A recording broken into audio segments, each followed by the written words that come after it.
peut-être aujourd'hui entre pour y rester.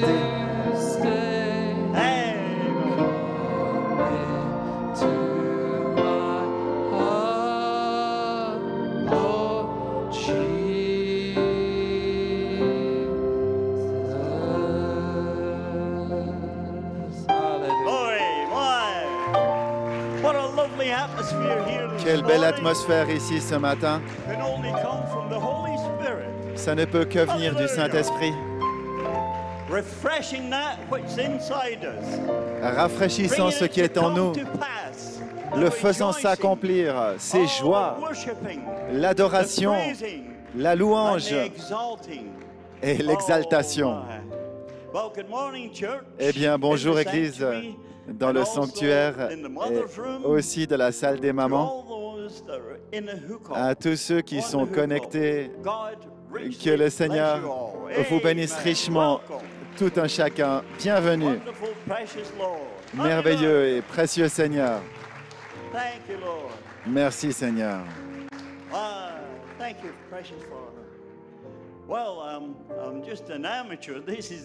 Je suis un amateur, c'est la deuxième fois, comme je l'ai dit. Mais il y a une œuvre à faire pour l'Église. Priez pour moi. Priez pour moi. Pour moi, c'est un grand privilège de me tenir derrière cette chair sacrée, car en cet endroit, vous devez être conscient de l'ange, de ce que vous dites, quand vous le dites et comment vous le dites. Alors, c'est un endroit de crainte, mais c'est un endroit formidable. Ainsi, je remercie Dieu. Je remercie simplement le Seigneur d'être ici. Quel privilège. Je ne m'attendais pas à être ici, en fait.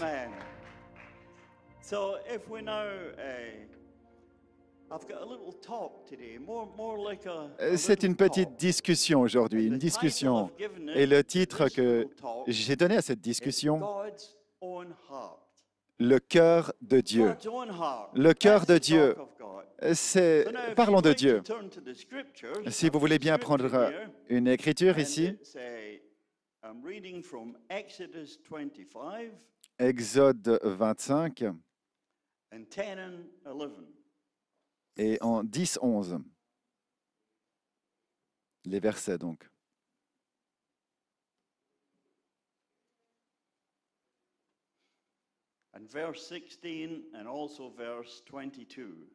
Pardon, Exode 25, versets 16 et 22. Je surveille la montre.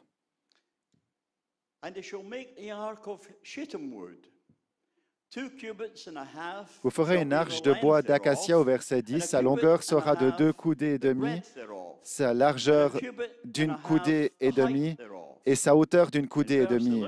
Au verset 11, tu la couvriras d'or pur, tu la couvriras en dedans et en dehors, et tu y feras une bordure d'or tout autour.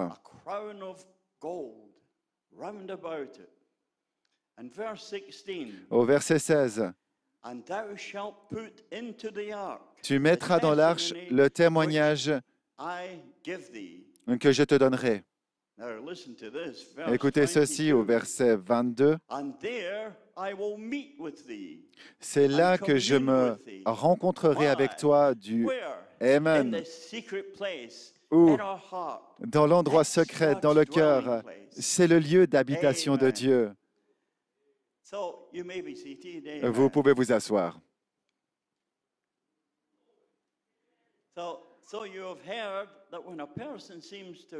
Quand une personne fait de bonnes choses pour vous, pour votre voisin, et aide chacun, que dites-vous à cette personne? Oh, cette personne, elle a un cœur d'or. Automatiquement, on dit ça. Et je crois que Dieu va leur montrer sa miséricorde. Et c'est Dieu qui a permis qu'ils fassent quelque chose de gentil, de bon pour l'épouse. Et ces gens-là, ils recevront la vie éternelle. Alors, laissez-les vous faire quelque chose de bien. Ils n'étaient pas conscients de quoi que ce soit, ni chrétiens, ne savaient pas qui ils étaient, croyants ou quoi que ce soit.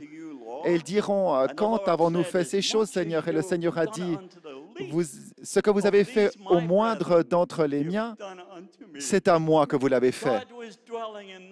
Dieu habite dans ce cœur. Il a été fait par Dieu. Et ils auront fait quelque chose de bien pour vous, l'épouse.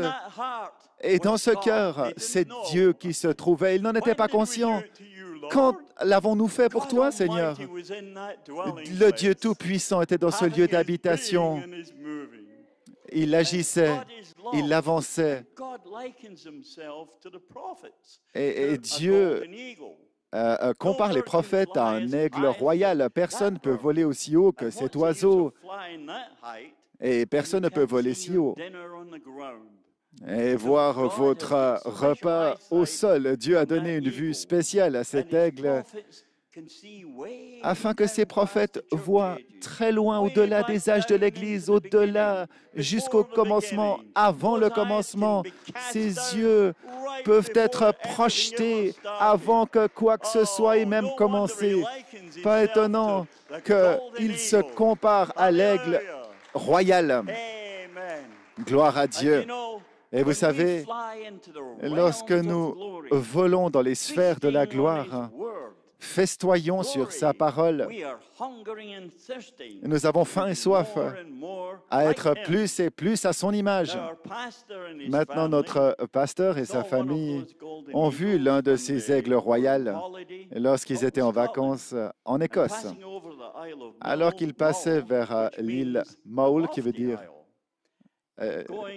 la belle île, en se rendant dans l'île de Ironwood pour voir l'église d'où Colomban prêchait. Nous avons faim et soif, nous le savons, de voir ces grandes montagnes, ces vallées dans la contrée. Je veux dire, je suis né dans un endroit comme ça et j'aime voir ces rivières, ces vallées, Sir Blue t'a dit, la vue là-bas était étonnante. Il y a des belles vues là-bas. Et le Seigneur connaît ce que nous avons dans le cœur. Nous avons faim et soif de voir des endroits comme ça. Si le Seigneur a créé une chaîne de montagnes simplement pour raconter la vie du prophète, et ils ont été nommés selon ce puissant prophète, que va-t-il faire pour sa petite épouse? Ça dépasse votre entendement, ça dépasse tout ce que vous pouvez penser. Dieu connaît ce qu'il y a dans votre cœur. Il sait ce qu'il y a profondément là-dedans, le désir de votre cœur. Et il va vous donner vos désirs. Aucun de vos bien-aimés sera perdu, car ils sont bien profonds dans votre cœur, et c'est là où Dieu se trouve. Oh, c'est merveilleux. Vous pouvez vous asseoir. Nous avons faim et soif d'endroits comme cela. Je me demande les autres grandes choses qui nous attendent et qui sont en réserve. Nous qui avons entendu la voix de Dieu sortant du chemin pourvu, il a pourvu d'un quintuple ministère qui est un ministère du Seigneur Jésus-Christ en personne.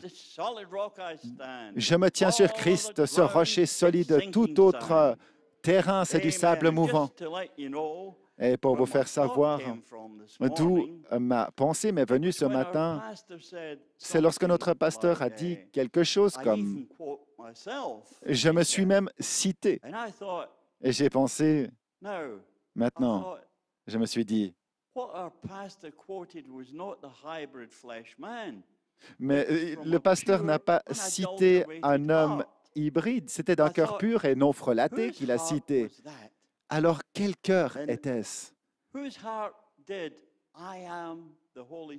Quel cœur a fait « Je suis le Saint-Esprit » C'est sorti d'où?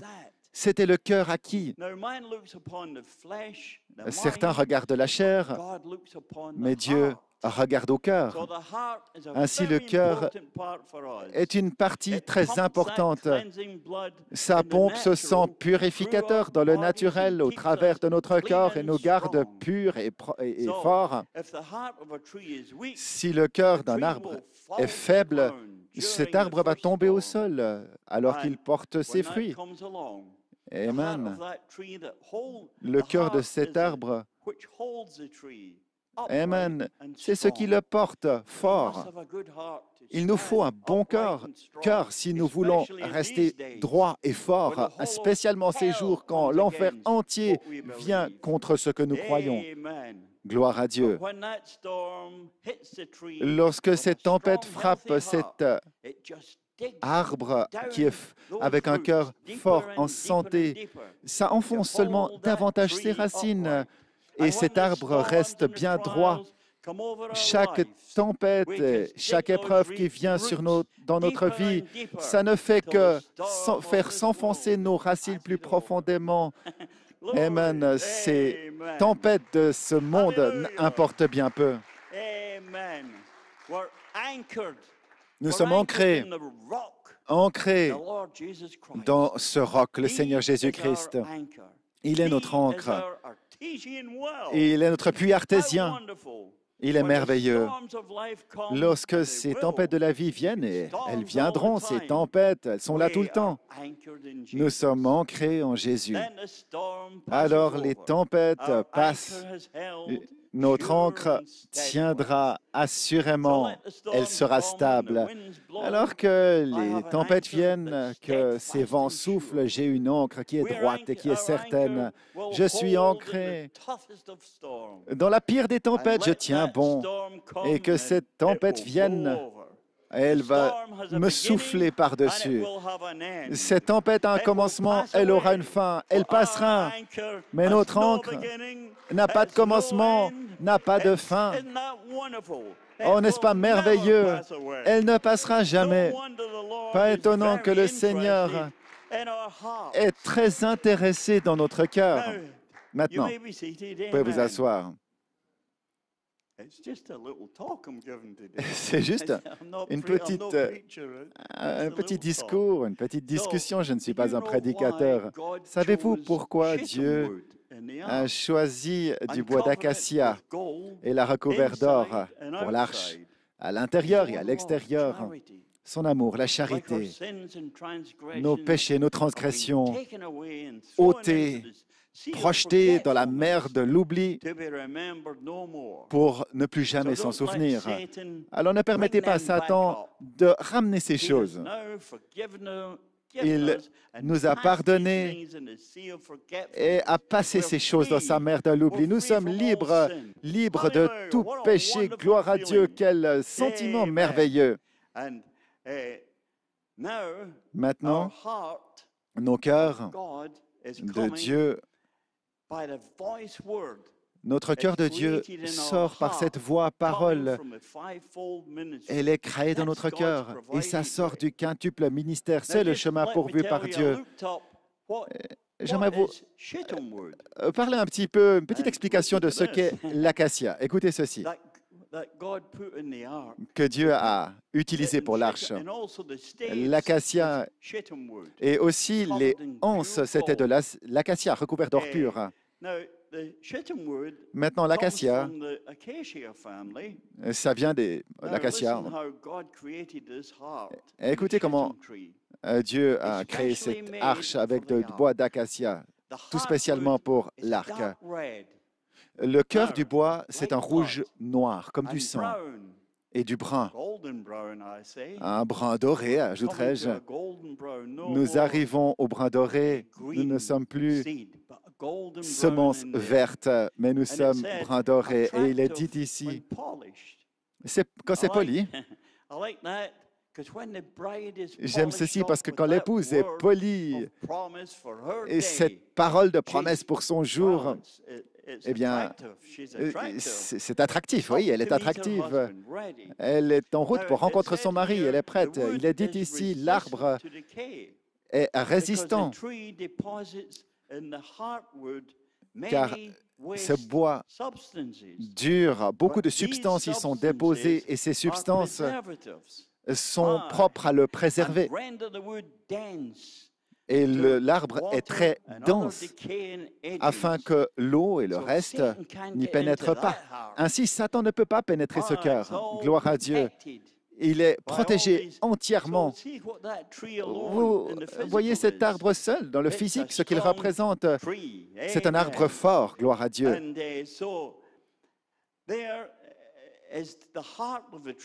Le cœur de l'arbre est scellé par la charité.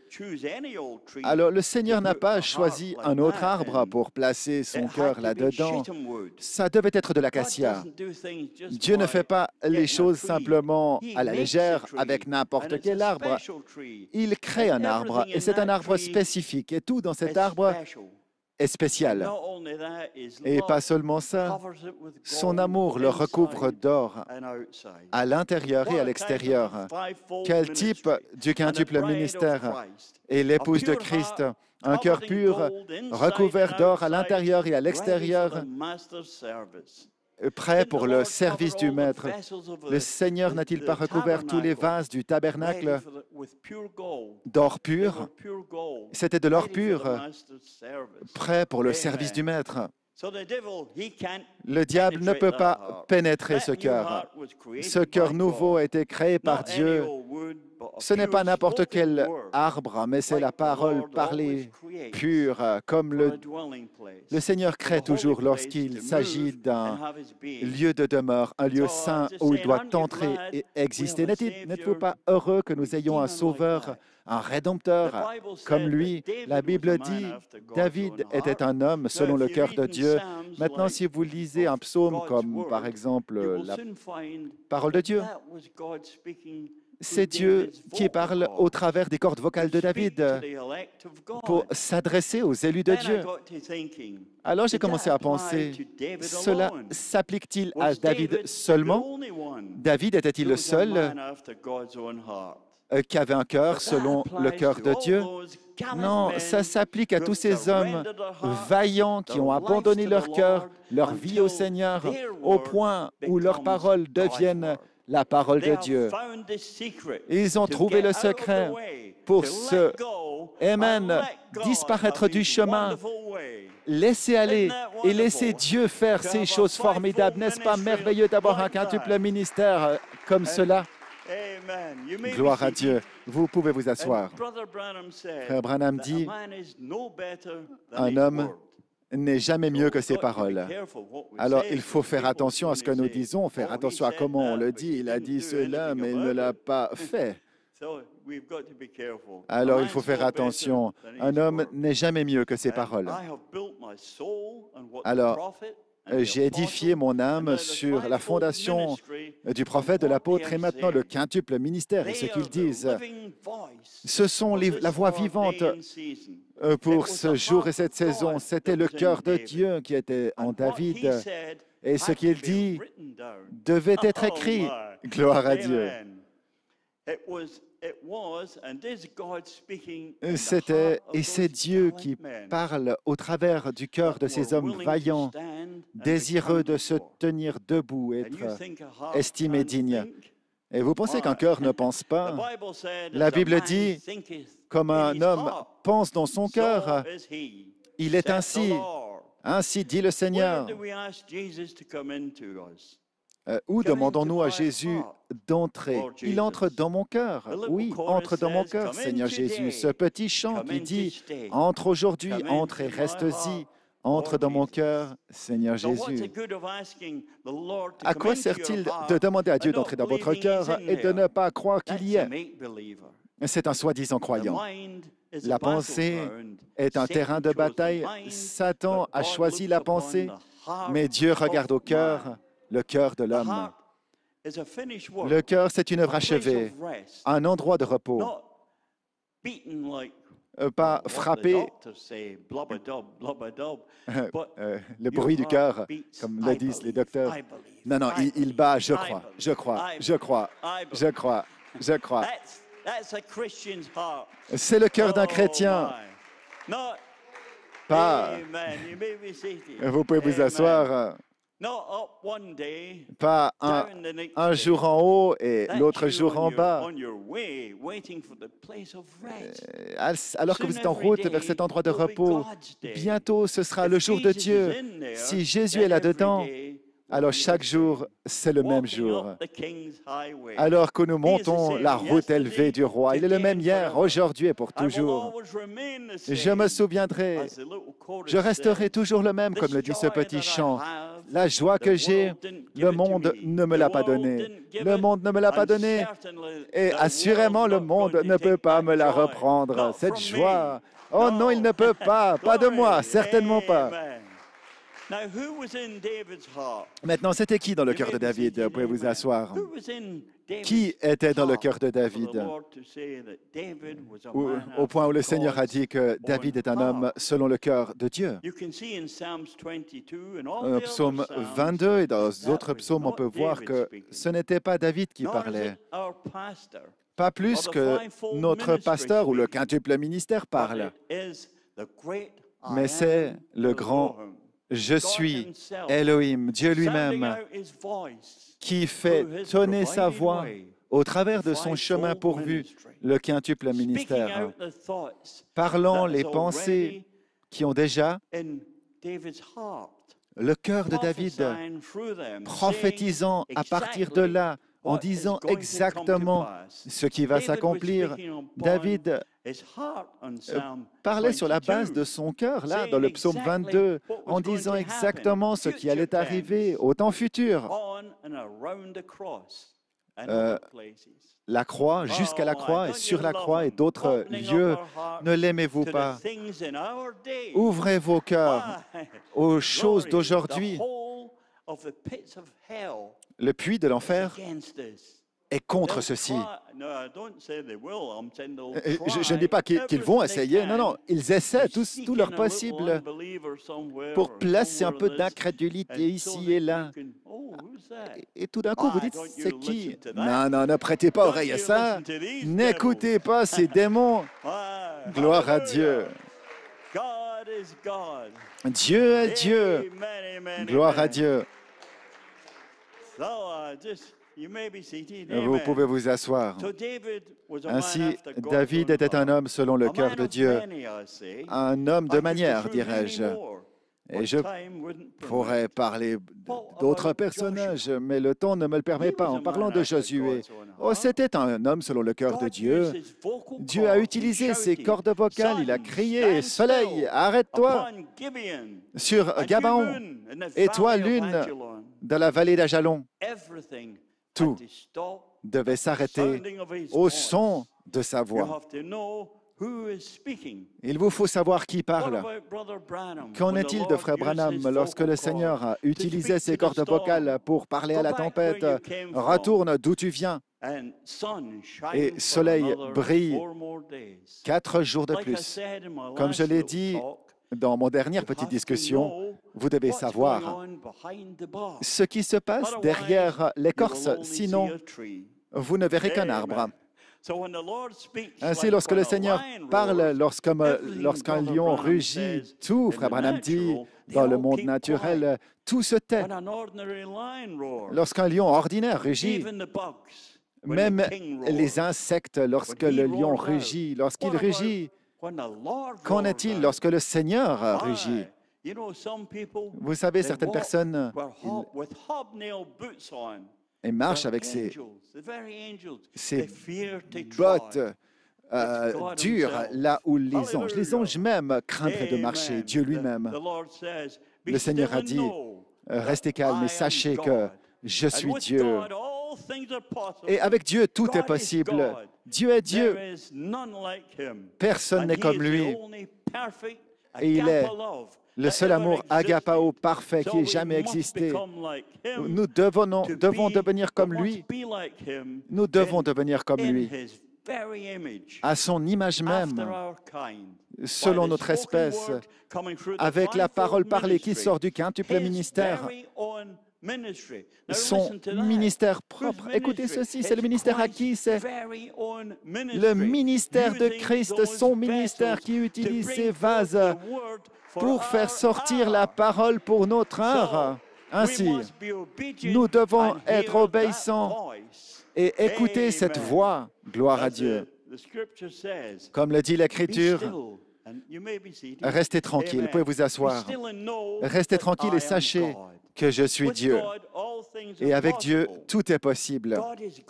Dieu est Dieu, il n'y a personne comme lui, et il est le seul amour agapao parfait, comme je l'ai dit, et il nous faut être comme lui.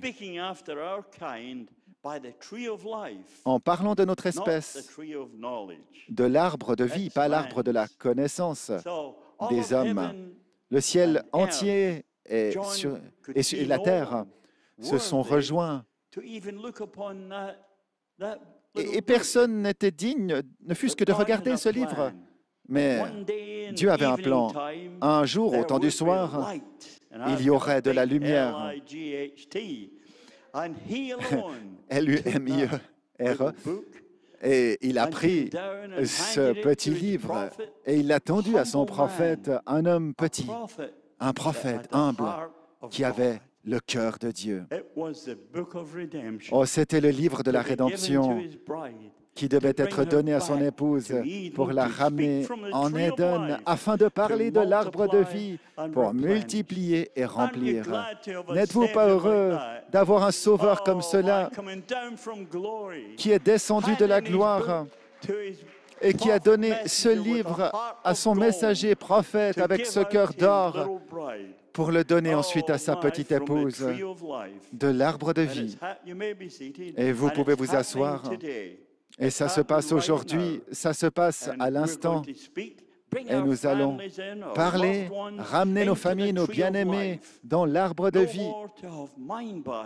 Plus de bataille d'esprit, mais pour être au repos avec le Seigneur Jésus-Christ.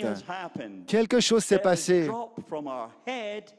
C'est passé de la tête avec toutes ces batailles d'esprit et c'est entré dans le cœur qui pompe. Je crois, je crois, je crois. Pas de doute au monde, croyant simplement cette voix parole. Jésus a dit, mes brebis entendent ma voix et elles ne suivront pas un étranger. Vous croyez ça? C'est comme ça que je me sens, gloire à Dieu. Elles ne suivront pas un étranger. Ainsi, l'or de Dieu est à l'intérieur, est à l'extérieur, prêt pour l'œuvre du Maître, le quintuple ministère. En nous, Christ en nous, n'est-il pas prêt à marcher avec notre Maître, vivre pour des autres, se soucier que personne ne soit perdu, pardonnant les uns les autres. Christ en nous, l'espérance de la gloire. Pardonnons à tout ce véritable évangile vivant, ce véritable évangile qui vit, quittant le monde. Amen, pour notre jour, notre saison. William Marion Branham était conduit du Saint-Esprit. Il a dit, comme vous le savez, dans le cœur d'un homme, il y a un petit compartiment, il n'y a rien du tout là-dedans, c'est un espace. Et c'est l'endroit, il a dit, où le Saint-Esprit vit. Mais on les reconnaîtra par leurs fruits. C'est là où vous les reconnaissez, gloire à Dieu. Le trône de Dieu, il est où? Dans un grand bâtiment fait de main d'homme? Non. C'est dans le cœur où lui-même demeure. Maintenant, je pensais si la voix parole est dans le cœur, alors le cœur, c'est une maison, un grenier. Et dans 2 Pierre 1 à 4, il est dit, « Ajoutez à votre foi. » Maintenant, la pensée, c'est un terrain de bataille, mais ajoutez les choses qui sont déjà dans votre cœur. La foi, la vertu, la connaissance, à la connaissance, la tempérance, à la tempérance, la patience, à la patience, la piété, et à la piété, l'affection fraternelle, s'édifiant dans votre cœur. Vous voyez? Et alors, scellé, prenant le contrôle en ajoutant la charité dans la pièce. Cet amour agapao merveilleux et formidable, l'amour de Dieu, l'amour de Dieu. Et maintenant, c'est le cœur à qui? Vous avez donné votre cœur à Dieu, vous vous êtes abandonné. Vous êtes mort et vous êtes entré dans ce lieu. J'abandonne tout. Oui, j'abandonne tout. Comme le dit le petit chant. Tout à toi, mon précieux Sauveur. Oui, j'abandonne tout. Abandonner, c'est lâcher. Si vous abandonnez, Amen, vous vous abandonnez. C'est le cœur de Dieu. Nous l'avons abandonné au Seigneur. Entre aujourd'hui, entre et reste-y. Entre dans mon cœur, Seigneur Jésus. Et la Bible dit, si ces choses sont en vous où? Où? Dans votre cœur. Si ces choses sont en vous et y abondent, elles ne vous laisseront ni oisifs, ni stériles, ou sans fruit, dans la connaissance de notre Seigneur Jésus-Christ. Ainsi, prêtez attention, dit Pierre dans la partie 2 du verset 19, comme à une lumière qui resplendit dans un lieu obscur jusqu'à ce que le jour vienne apparaître et que l'étoile du matin se lève dans vos cœurs. Où? Dans vos cœurs. C'est là où elle se trouve. C'est là où toutes les choses se passent, dans le cœur. Alors nous sommes enfants de la lumière et du jour. Nous avons ce cœur abandonné à lui, qui n'est pas autre chose que le cœur de Dieu, rempli de la voix parole pour notre jour, montant toujours plus haut, notre endroit, là où volent les aigles, pas ici en bas, en écoutant les tip, tip, tip, les cailles. Non, non, nous sommes bien haut, nous volons où les aigles volent. Cette vieille chair hybride sera dépouillée et elle entrera en soumission à cette voix parole jour après jour. Nous devenons toujours plus comme le Seigneur, jusqu'à ce que cette chair, comme frère Coleman l'a dit, tombera comme un vieux manteau dont on se dispose. Frère Chapman, je pensais que tu as dit que notre cœur, c'était le cœur de Dieu. Oui, j'ai dit ça. Nous sommes un, faits à son image, selon sa ressemblance. Nous avons un cœur nouveau.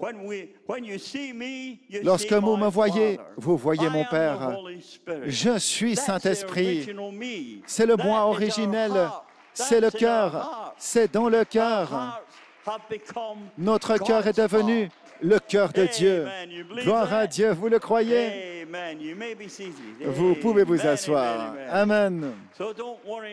Alors ne vous inquiétez pas au sujet de cette vieille chair. Bientôt, elle ne sera même plus dans le tableau. La chair et le sang n'entreront pas dans cette lumière. Le Saint-Esprit seul, dans son lieu de demeure, dans cet endroit secret de tonnerre, rempli de l'Esprit, qui a ressuscité Christ d'entre les morts. Tout ceci est dans le cœur. Et si ce même esprit qui a ressuscité Christ d'entre les morts habite en vous, il vous vivifiera, votre corps mortel, et nous serons partis. Ainsi, ce cœur a le contrôle complet parce que Dieu est là-dedans. C'est maintenant le cœur de Dieu et ce qu'il dit. Il a le dernier mot. Je remercie Dieu que Elohim a le dernier mot. Gloire à Dieu. Et ce doux Saint-Esprit merveilleux et formidable dans notre cœur va vivifier nos corps mortels et nous serons partis. Vous pouvez vous asseoir. Nous serons changés dans un corps théophanie nouveau qui connaît toutes choses et qui plaît à Dieu, non fait par des mains d'hommes, mais qui a été parlé de l'arbre de vie. Nous avons un autre corps qui nous attend, a dit Paul, et je le crois, Amen, et vous aussi, qui contient l'entier de la parole. Nous sommes nés de nouveau par la révélation de la parole qui sort de ce chariot, le quintuple ministère. Et la voix parle. Elle est entrée dans nos cœurs et la colonne de feu a oint cette parole en la rendant vivante, Christ en vous, pour ne plus jamais repartir. Et je vais simplement lire cette petite citation dans Questions et réponses où Frère Branham dit, il dit dans Questions et réponses, en parlant de l'enlèvement de l'épouse, comment cette parole qui est en vous, le corps va se matérialiser autour de cette parole. La même chose qu'il a fait pour Sarah auparavant, lorsque le vieux corps que Sarah avait, ce premier corps, devait être changé de la même manière pour recevoir un fils. Gloire à Dieu. Alors Dieu devait échanger son corps. Comprenez, dit Frère Branham. Gloire à Dieu. Fin de citation.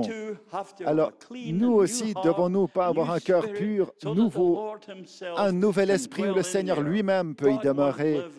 Dieu veut vivre. Il ne veut pas vivre dans un vieux cœur de pierre. Il veut un cœur tendre, abandonné à lui. Maintenant, en terminant, Deutéronome, verset 4, 10, partie 2. Assemblez-moi un cœur, dit un peuple, dit le Seigneur. N'avons-nous pas été rassemblés en ce temps de la fin? Nous avons été rassemblés par la voix de Dieu, les 7 tonnerres. Nous avons été rassemblés, petite épouse.